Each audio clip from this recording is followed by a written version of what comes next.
humaniza los temas clásicos como este del marxismo, es casi una obligación pedagógica, ¿no? Se puede ser de izquierda, de centro, de derecha, pero no se puede ser bruto. Pueden comunicarse con nosotros a nuestras vías, que son, ¿cuáles, Facundo? 387-53-47-022 y por Facebook Quehacer Pedagógico. Alejandro, recién hablaste de la batalla cultural, ¿no? También lo que el italiano teórico Antonio Gramsci la llamaba, ¿no?, la hegemonía. ¿Qué lugar tiene la educación en el momento de la dirección cultural, ¿no? Autores que trabajamos nosotros en distintas áreas de la educación, como Paulo Freire, se hacía la pregunta de qué pasa si los dominantes tienen el aparato estatal. ¿Cómo podemos tomarlo? Y si no es posible, bueno, la batalla educativa es una instancia interesante para poder arrimar. ¿Nos podría usted ayudar a pensar como herramienta pedagógica esta cuestión? Mira, el punto en un sentido es sencillo y en otro sentido es altamente complejo. El primer punto enormemente sencillo es el desfinanciamiento de la educación pública.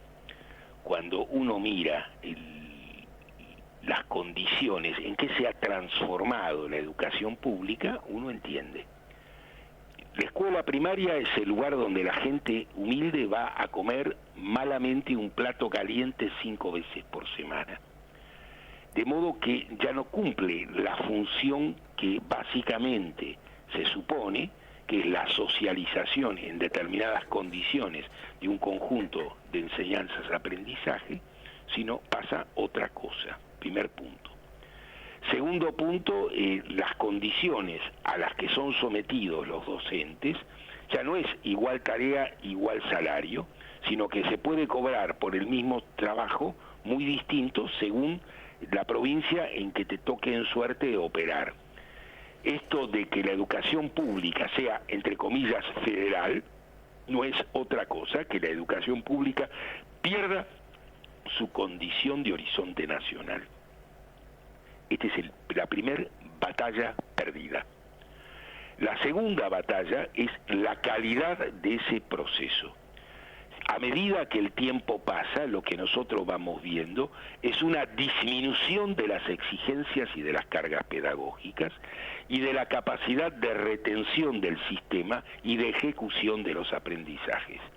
La mitad de los estudiantes que van a la escuela secundaria no lo terminan. Y no se trata simplemente de la obligatoriedad legal de hacer esto, sino que básicamente la motivación para hacerlo realmente no existe.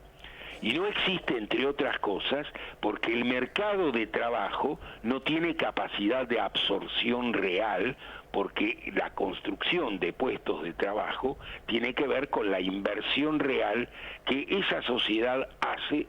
Y lo que nosotros vemos es que el bloque de clases dominantes, en donde invierte, es en el sistema financiero internacional. Un producto bruto y medio de la Argentina está en el sistema internacional. Esto es, nosotros sabemos que los argentinos son 47, 48 millones, que el mundo tiene aproximadamente unos 8.000 millones, que una buena estadística tiene un margen de error del 3%. El 3% de 8.000 millones son aproximadamente 240 millones. En consecuencia, los argentinos, que no somos ni siquiera el margen de error estadístico del planeta Tierra, tenemos en la lista Forbes una buena cantidad de representantes que son multimillonarios. ¿Cómo puede ser que un país tenga 47 millones, tenga varias decenas de multimillonarios y el resto esté expropiado? ¿Qué pasó allí? Pues bien, entre 1945, 46 y 1975, la Argentina tenía, los asalariados se llevaban entre el 42 y el 48% del producto. Ahora se llevan menos del 23%. Entonces, está muy claro cómo se ha empobrecido esto. La dictadura burguesa terrorista modificó con Martínez de Oz esta ecuación y nunca más se volvió a alterar. Estamos en presencia de un orden político construido con el terror primero, con una derrota popular después, y ese terror y esas derrotas populares nos han arrojado a estas últimas consecuencias. Remontar eso supone que este tiene que ser un balance compartido de la sociedad argentina y no un discurso vacío. Pues bien, cuando los derechos humanos que se discuten son los derechos humanos de 1976 y los actuales no existen, hablar de política de derechos humanos es una burla sangrienta. Es como decía un pedagogo brasileño, Frigoto, que es la productividad de la escuela improductiva, ¿no? Esto está planeado. La productividad de la escuela improductiva produce esta serie. A lo largo del tiempo, en el área educativa, la mayoría coincide que hay una catástrofe educativa, como usted bien menciona, y los datos los dejan ver también, ¿no? Sin embargo, el pronóstico de por qué sucedió, por ejemplo, usted hablaba del progresismo, ¿no? Aquí en Argentina ha gobernado en muchos años el kirchnerismo, que se le atribuye algunas conquistas educativas, o por lo menos así lo señalan algunos autores. ¿Usted qué piensa? ¿Allí se dieron conquistas educativas o simplemente fue un debacle que tal vez... No, hubo un momento donde la política volvió a entusiasmar a los jóvenes. Y la política volvió a entusiasmar a los jóvenes porque las condiciones, el tamaño de la torta, creció. A ver, el 23% de 100 es 23. El 23% de 100.000 es 23.000. Esa es la diferencia, no la matriz distributiva, sino el quantum. Cuando uno mira la sociedad argentina, de nuevo, en el ciclo 46-75, uno no ve ninguna clase de subvención, ni eléctrica, ni ningún otro tipo. Lo que uno ve son políticas donde el salario real permite hacerse cargo de un conjunto de situaciones razonablemente en términos de dinámica social ascendente. Hace un rato muy largo que la dinámica social solo es descendente. La clase media tuvo, esto es, los que tuvieron coche, los que tuvieron country, los que tuvieron casa de fin de semana, los que tuvieron departamento en Mar del Plata, y ya no tienen más.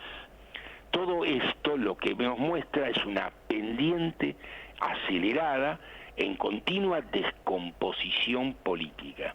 Cuando lo que yo hago es maquillar la descomposición y llamo conquistas simplemente a cualquier modo de salir del fondo del pozo, pues bien, no estoy entendiendo.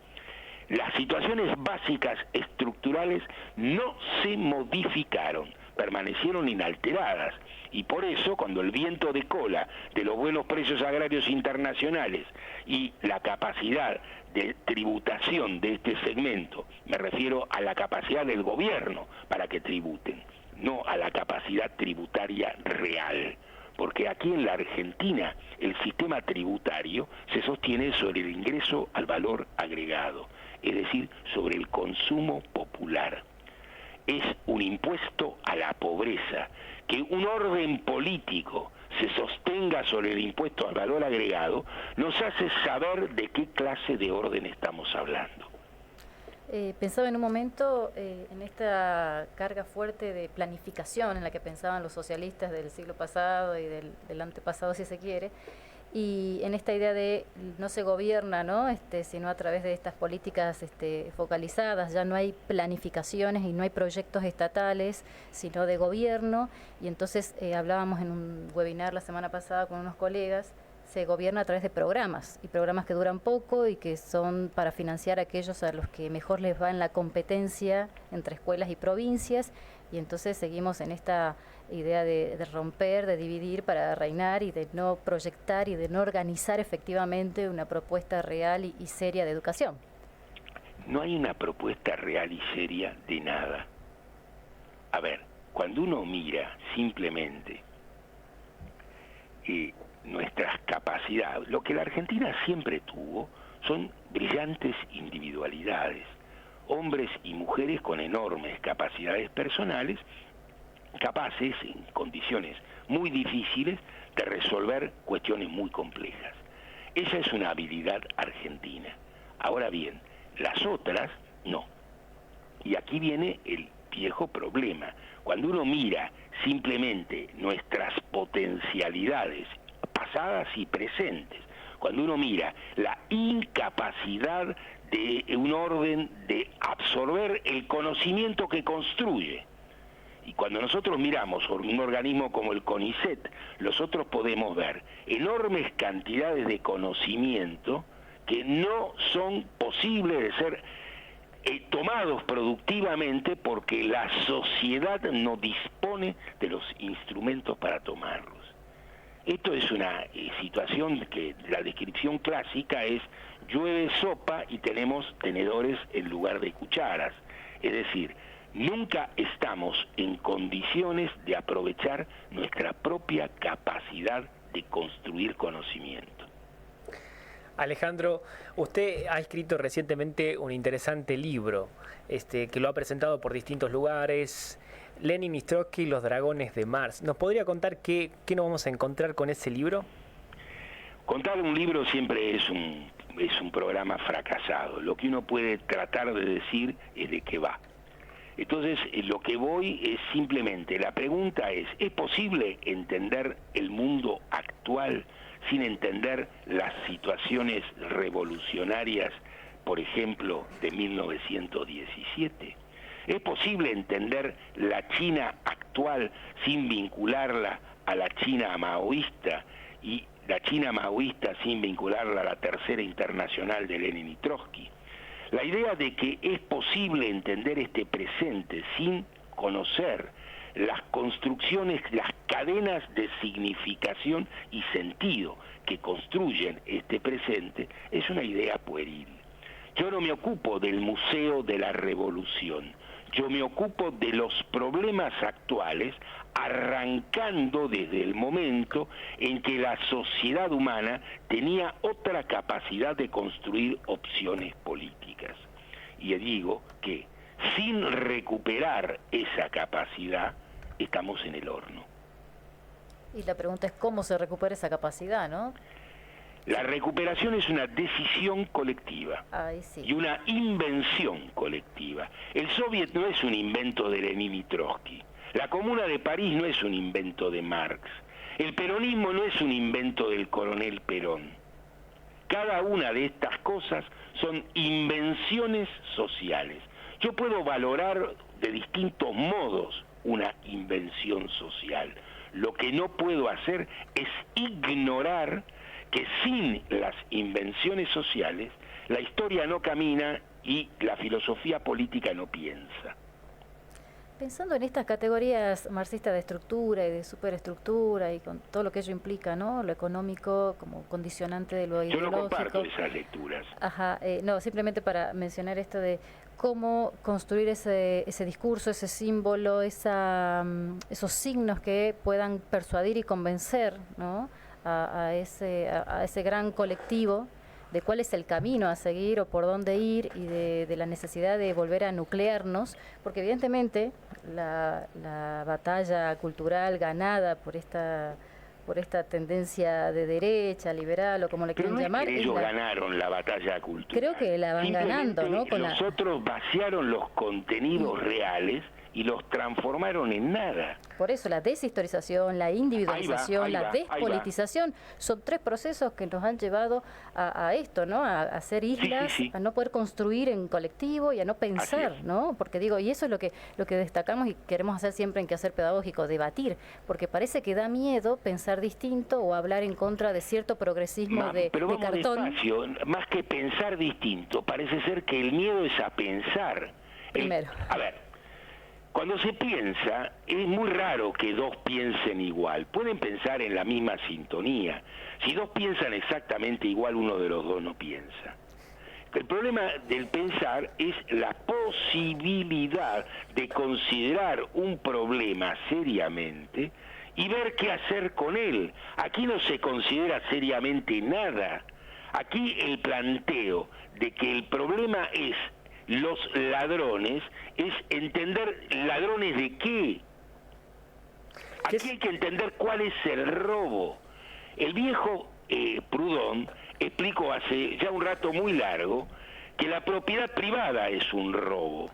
Y no entender que la propiedad privada desposee a la mayoría es ignorar la empiria absoluta de lo que tenemos adelante.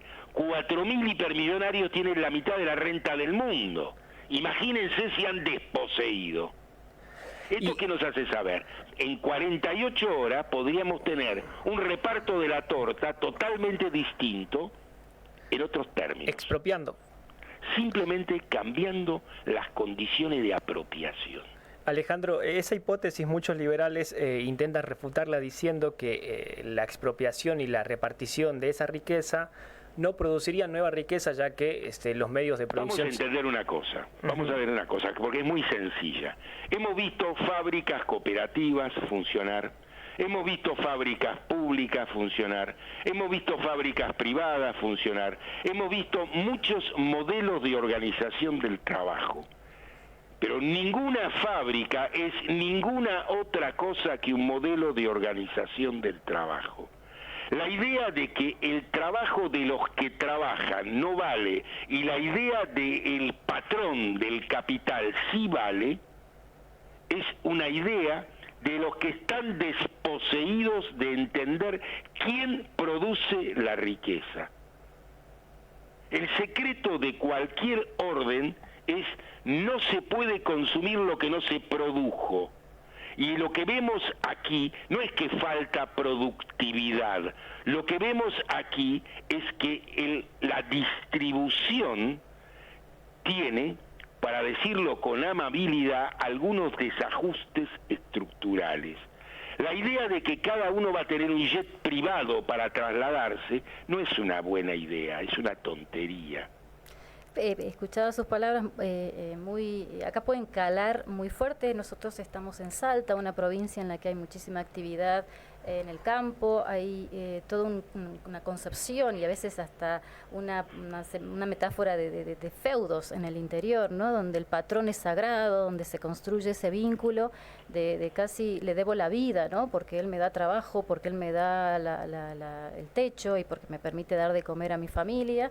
Y bueno, ¿cómo se concientiza, cómo se sale de esa situación, ¿no? Por eso la pregunta inicial era cómo uno reconoce que está explotado y giramos siempre en torno a lo mismo.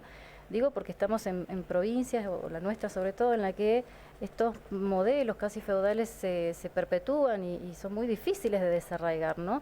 Y por otro lado, pensar que esa fábrica recuperada, ese taller o esas escuelas de gestión social y toda esta impronta que se dio y esta movida desde principios del 2000, 2003, tiene que ver con la producción local, con el reconocimiento y la distribución entre los que aquí estamos y cómo desvincularla de lo internacional, porque digo, el mercado global es el que en definitiva va poniéndonos las pautas a los mercados nacionales y locales.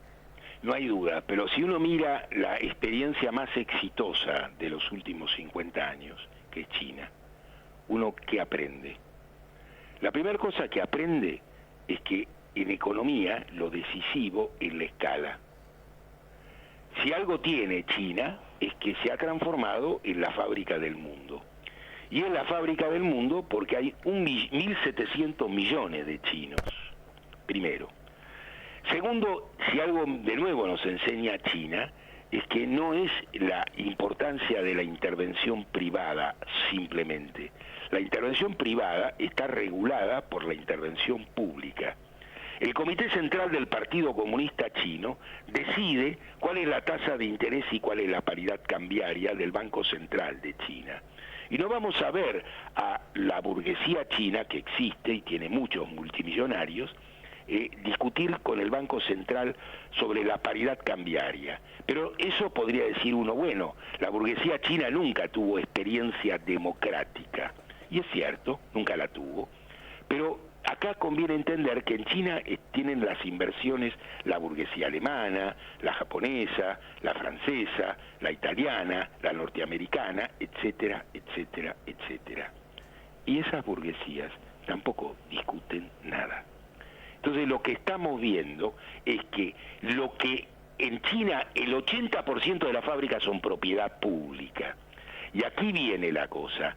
Hay un programa que se ejecuta desde 1978 y que son las 4 modernizaciones, que durante casi medio siglo han arrojado y han transformado a China en la fábrica del mundo.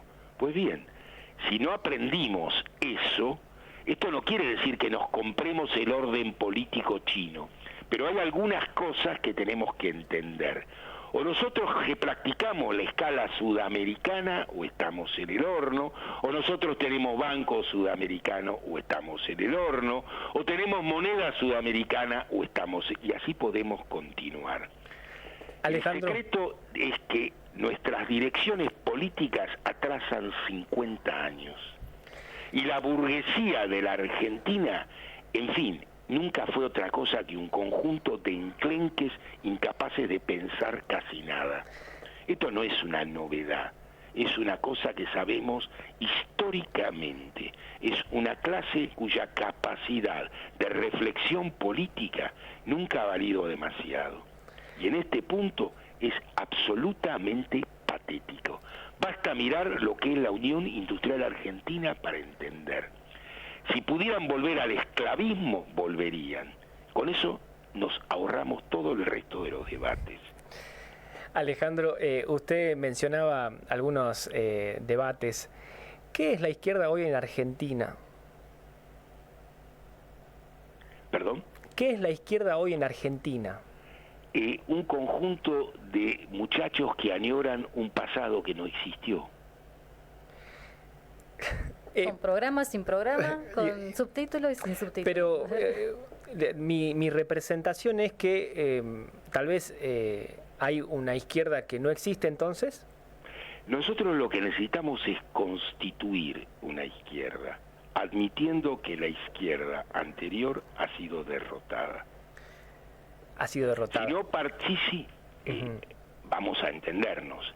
La caída de la Unión Soviética, la implosión de la Unión Soviética, la derrota de lo que se llamó el socialismo real, no tiene ninguna discusión. Podemos discutir cuánto había de socialismo allí, que es otro problema, y forma parte del problema y de este debate, pero que eso ha sido terminado. Miremos los dos países que tuvieron los dos partidos comunistas más importantes de Occidente. Me refiero a Francia e Italia.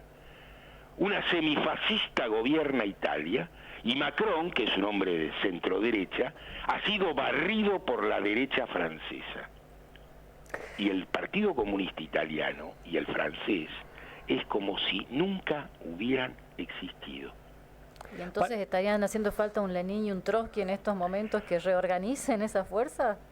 Yo no tengo la idea de que son las personalidades las que construyen las cosas, sino yo tengo la idea más bien que los espacios políticos permiten en ciertas condiciones el desarrollo de personalidades excepcionales. ¿Cuáles podrían ser nuestros dragones en este momento? Nuestros dragones serían aquellos que tienen el coraje de admitir que no sabemos qué hacer y tenemos que empezar todo de nuevo. Si no admitimos esto, que esta es la situación en la que de verdad estamos, sencillamente no tenemos modo. Cada vez que aparece una nueva izquierda, yo me remito a ese encuentro entre Marx y Proudhon, que se enviaban cartas, y en una Proudhon le responde la idea de que estaría gustoso de participar, siempre y cuando esto no se transforme en una especie de religión laica. El problema de la transformación, el psiquismo humano necesita la estabilidad. La teología nos propone una verdad universal, divina y eterna. Y eso produce una tentación descomunal. Pero no existen verdades universales y eternas. Pero digo, lo que estoy diciendo es, ahí Marx lo rechaza y escribe Miseria de la filosofía en relación a él. La izquierda siempre parece... Marx rechaza, a ver, una cosa es la argumentación en el rechazo y otra cosa es la crítica ad hominem y el tono horrible con el que Marx juzga a Proudhon. Pero digo, ahí no hay como una especie de siempre buscar quién finalmente tiene la razón, la cuestión teórica más pulcra. ¿Qué se está buscando? Las batallas teóricas son batallas muy importantes y hace un rato muy largo que no se libran batallas teóricas. hace un rato muy largo que se repiten argumentos y no es que no hay producción teórica. La Argentina tuvo un economista y un pensador como Pablo Levin. Pablo Levin escribió un libro importantísimo que es El Capital Tecnológico, que nos hace saber las transformaciones que han tenido la estructura mercantil desde que Marx la pensó hasta la invención del capital tecnológico. Pues bien, ese conocimiento descomunal que nos permite entender montones de cosas, la mitad de mis argumentos dependen de la comprensión de esta lectura. Pues bien, eso no es patrimonio de la izquierda ni de nadie, es una lectura de 4 docenas de personas en todo el país. Muy claro. Bueno, la verdad que ha sido un privilegio que haya podido participar en nuestro programa, que haya podido contar con el tiempo, le agradecemos un montón. Siempre quedan muchos temas por tratar, la hora se nos hace muy cortita. Pero eso es bueno, sí, eso es bueno. A ver, yo creo que se trata no de... primero la idea de que podemos resolver problemas de esta complejidad en 10 programas de radio es una idea encantadora, pero no es cierta. Lo que podemos hacer es motivar a hacer otras cosas. Sí, por lo menos a pensar y bueno, por ese eso es el punto. lo hemos convocado. Si fuéramos capaces de invitar a pensar, ya habríamos hecho una gran cosa. Por lo menos, sí, y bueno, y gracias por su lucidez y por esa otra óptica que le pone siempre a la lectura de los hechos, de la historia y del presente, que nos ayudan quizá a ver ese horizonte de posibilidad, por más que hoy en nuestro debate se hayan visto más huecos que otras cuestiones. Así que por mi parte agradecerle, ayudar y agradecer, a nuestra audiencia que hoy seguramente se prendió y está ahí con nosotros y deleitándose con sus aportaciones, sobre todo pensando en el día de mañana, un día también histórico para este país en el que un grupo de nuestros representantes va a estar definiendo cuestiones esenciales de nuestra vida, de si seguimos siendo un poco menos o más explotados. Así que por mi parte, muchísimas gracias. No, gracias a ustedes. Esto fue Quehacer Pedagógico. Alejandro estuvo con nosotros hablando de marxismo y educación.